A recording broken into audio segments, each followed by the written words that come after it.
Hi mga B, it's Jem again, ang inyong laundry queen, ang inyong raketerang vlogger. Welcome back to our channel mga B. So for today's video, kung makikita ninyo may mga labada or tinutupi dito sa bahay. So dito kami sa bahay ngayon, nag-back up kami sa aming laundry shop kasi punong-puno na sila dun mga B. Ayan na nga, may hawak tayong pera kasi may mga nagbayad din.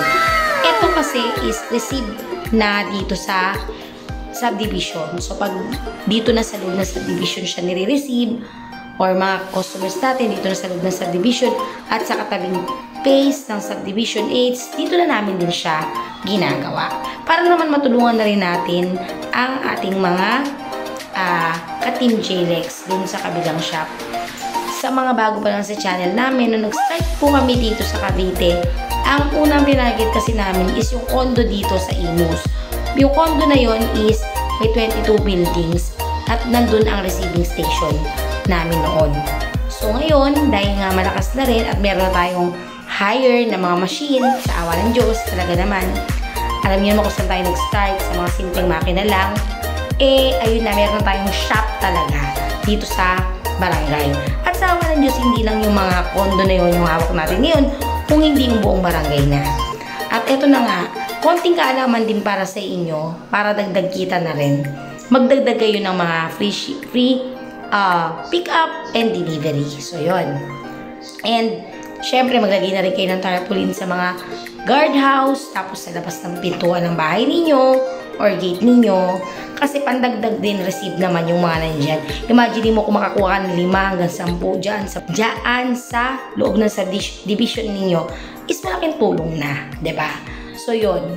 Kaya naman, dito, namin ginagawa yung mga, dito na sa subdivision namin ni-receive o customer. Ayan. And since nag-holiday nga, nag-Christmas, sobrang dami talagang receive mga B. Punong-puno ang shop natin. Pero buti na lang, malaki yung capacity ng mga machine natin, which is Haier Pro XL, na nakakatulong para bumilis naman ang trabaho. Siyempre, napakaganda rin naman ng laba dito kasi nga malaki ang capacity, mas kayang kumilos o gumalaw ng maayos yung mga labada sa loob. So, isa yan talaga sa pinagmamalaki ng Haier, yung mas mataas yung capacity natin kaysa sa iba. Ayan mga B. So, dito, ituturo ko naman din sa inyo for today's video kung paano yung tama namang pagtupi. Kaya naman, kung bago ka dito sa aming channel, dito matututunan mo rin kung ano nga ba yung sikreto ng mga laundry shop, kung bakit mabango sila. So, kung makikita nyo, meron tayong cologne dito. May bottle spray tayo dito. Ito yung ginagamit natin na finishing spray na tinatawag ko na rin nyo na mga B, which is alcohol-based ang gamit namin sa aming laundry shop. So, dito, ginagamit ng laundry shop ito para magkaroon tayo ng signature scent. O kung yun ay tawagin sarili nating amoy. May mga mabibiling finishing spray po sa mga iba't ibang company, and ito naman is Alexa Scent product, which is our own product, own formula. So mga B, kung bago pa lang kayo sa aming channel, ako po ang formulator ng Alexa Scent. So natutunan ko po yan, pinag-aralan ko po yan nang hindi rin naman ganun kadali, dahil nga matagal na rin ako sa laundry business, 10 years na po ako. Talaga namang masusi kung pinag-aralan kung ano nga ba yung kailangan natin sa laundry business natin. Siyempre, alam ko na yun. Alam ko na kailangan ko ng long-lasting scent, kailangan ko ng ganitong makakalinis sa damit. So, ang tanong, paano ko siya makikreate as my own formula. So, yun yung kagandahan mga Bino sa Alexa Scent product. Alam nung gumawa kung ano yung kailangan ng business mo. Kasi yung iba nating mga formulator o hindi naman sa naninira tayo ng ibang company, no. Ang ibang brand is finishing spray lang, Fabcon lang, detergent lang. Pero hindi natin alam kung gaano nga baka concentrated yon. Hindi katulad ng product ng Alexa Scent, dahil nga 10 years na kami sa laundry business, alam ko kung ano yung kailangan ng business ko. Syempre, gusto ko na makakalinis sa sabon, gusto ko ng maayos na bleach, gusto ko ng mabangong cologne, at long-lasting, concentrated na product. At ito nga yung inaral ko mga B. So, ito na nga yun. This is our Alexa Scent product. At ngayon mga B, tayo po ay supplier na ng libu-libong laundry shop dito sa Pilipinas. Ayan, sa mga gustong mag-avail nito, pwede kayong mag-order, mag-checkout sa ating Shopee and Lazada. Type nyo lang po yung Alexa Scent product, lalabas na po yun. So, ayan mga B, tinuturo ko lang ngayon sa inyo kung paano naman yung tamang paggamit ng ating mga product. So, ito yon, spray mo lang siya isa-isa. Ito po ay pagtapos i-dryer mga B ha. Pagtapos ma-dryer, so, bago tupiin, ini-spray natin siya. At ang pagtutupi niyan ng mga short po na to is ganito po. So, kung makikita ninyo, pag short lang. Pag damit lang. Dapat ganun po tayo magtupi. Ayan, sila natutunan na rin nila kung paano yung tamang pag-fold.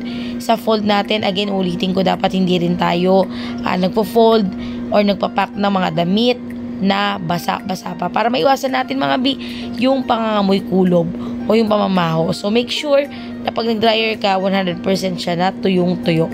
So, sa mga kwelyo naman ganito, mga B, ang tamang pag-fold. Dapat, syempre, hindi siya baligtad yung damit. Hanggat maaari, dapat laging hindi baligtad si damit. At pag may kwelyong ganito, ayan, dapat ganito siya kaayos. Kasi yung iba, alam naman natin na hindi pa naman talaga ganun kaalam din sa laundry business. So, yung mga basic na to is alam kong malaking bagay na ito sa inyo. So, dahil tapos natin siyang i-fold lahat, doon naman tayo sa pagpapak. Paano nga ba yung tamang technique sa pagpapak? Una, ang nabibigay ng tips sa inyo, dapat laging pinaka matigas na tela ang nasa ilalim. So, katulad nitong kumot, pwede rin ito. Pero kanina yung pinakita ko sa inyong maong na mga pantalon, pwede yun, yung nasa pinaka ilalim. So mga B, dumako na tayo kung paano naman mag-pack. Ayun nga, sabi ko nga sa inyo, dapat ang pinaka matigas na tela ay ang nasa ilalim. Kaya naman, bago mo ito i-pack ng plastic, dapat make sure na pantayin mo muna na parang pakudrado yung mga tinupi mo. So ito po ay 20 by 30 usually ang gamit natin pag mga malakihan o maramihan. Again mga B, 20 by 30 ang malaki. Then sa mga small size naman is 16 by 24. So sa paggamit naman ng plastic ay dapat po pini-spray nyo muna ang plastic. Pero bago yon, spray nyo muna ng kabuuan yung mga damit. Nakita nyo kanina. Then ayan, dahan-dahan ko siyang ipinasok. Bago ko ipinasok yan sa ilalim muna ang tamang pagpasok bago sa taas. So yun. Tapos ikot mo lang siya ng ganito. Ayan, ayan. Diba? So kung nakaganyan na siya, para maging parang pakudrado siya, sa gitna ang hawak mga B, sa gitna. So kung makikita nyo, ayan, kailangan nakapantay siya na ganyan. So hindi siya nakatagilid. So pagpasok niyan, ayun na nga, pasok nyo sa bandang ilalim muna, tapos papasok na dahan-dahan. Then syempre mga B, tinip ko na siya at pag natapos siya, ganito yung magiging itsura niya.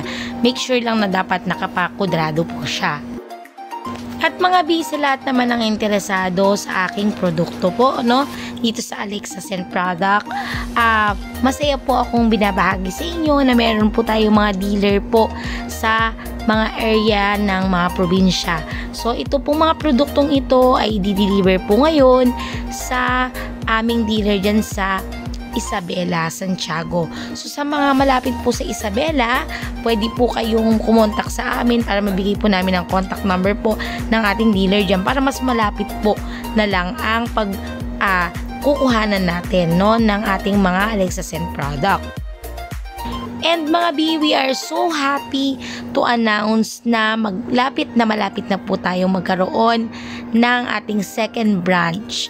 Dito po yan located sa Pampanga or dito po sa north area natin. Lahat ng north area po natin is magkakaroon na po ng Shopee outlet dyan sa north. Ibig sabihin po, mas malapit na rin po ang pinaka supplier natin dyan sa north. And pag nag-JNT or nagkaroon tayo ng order sa Shopee at Lazada, mas magiging mura po ang magiging shipping fee kasi nga nandyan na po mismo yung ating branch. Ayan mga B, nakakatuwa lang kasi talaga namang nationwide na ang gumagamit ng ating produkto. And also mga biha, meron na rin po tayong mga pang household packaging at mga sizes. Ito po yung ating mga 1 liter para sa mga personal use po natin sa bahay. And ngayon 2024 po mga bi, mas in-improve ang ating Alexa Scent product pero mas pinababa po ang presyo. Nakakatuwa lang dahil sobrang dami na nga po ang user ng ating Alexa Send product, hindi lang po mga laundry shop, kung hindi ang ating mga momshi at mga B sa bahay-bahay. So ito po ay ginagamit na rin po nila pang personal use. Kaya naman kung makikita nyo, may mga ganito tayong cute na mga bottle, mga B, na pwedeng-pwede po para dun sa mga gusto munang mag-try. Kasi nga, 1 liter pa lang po siya. So ayan mga B, sa Alexa Send product, meron po tayong mga Fabcon, ayan, ang cute niya. So, meron din po tayo dyan mga freshener, mga fabric cologne, and of course, yung mga detergent natin and color seed. Ayan mga B, thank you so much. God bless po sa inyo. Thank you po for watching, and please subscribe to our channel. God bless!